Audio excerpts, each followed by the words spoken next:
Sarajevo was completely surrounded. Nobody could go out, nobody could enter apart from the humanitarian aid. So we didn't have nothing to eat, absolutely nothing. There was a period when people started to eat grass.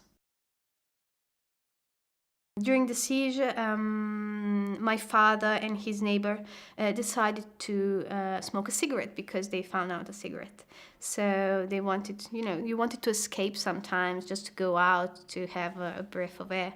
So they decided to go out of the building and to smoke the cigarette. And while they were out, it was a quite calm day, let's say. And during this, let's say, 5 minutes of a break time, they started to bomb the neighboring buildings, and they understood that the bombing was starting again. So they decided to go out, but in that few seconds, 2 bombs exploded 3-5 meters from my father and his neighbor. And my father was wounded to his head, and his neighbor to his lungs and to his legs. My father luckily is fine now. They operated him and he lost a lot of blood, but everything was fine, while our neighbor is an invalid person because his legs are not fine.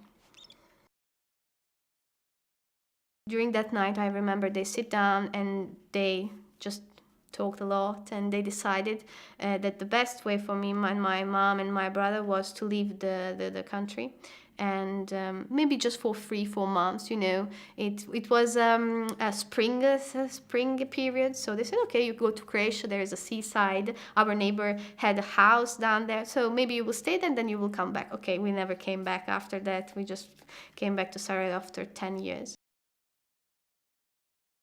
I remember that we received humanitarian aid from the European Commission's Humanitarian Aid Department, and also from other big organizations like UNHCR and so on. You will say, okay, you were small, how can you remember that? We still have some things like our sleeping bags and so on with symbols that nowadays I recognize, so I can say that I received help from them. And I remember also these people with their blue jackets. And then there were these smaller organizations which were still very active on the ground, who also distributed humanitarian aid to beneficiaries directly, but just to some of these beneficiaries, which were identified probably with their religion or maybe with their ethnicity. This conflict was based also on a religious and ethnic diversity.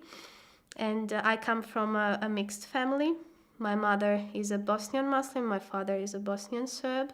And from the name and the surname of my father, they understood that I came from a family in which a father was a Serb, a Bosnian Serb.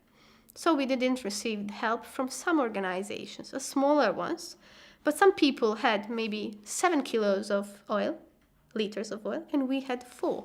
Why? Situation got a little bit more stable when we started school, because the humanitarian aid organizations organized a sort of a group of children who could go into the school of this small city near the seaside. So we started to go to the school, and it was few of us. I mean, we were not many, and so they divided us in different classes. And imagine a small child coming to a new school. Then a sort of a normal life was starting when we started to go to school.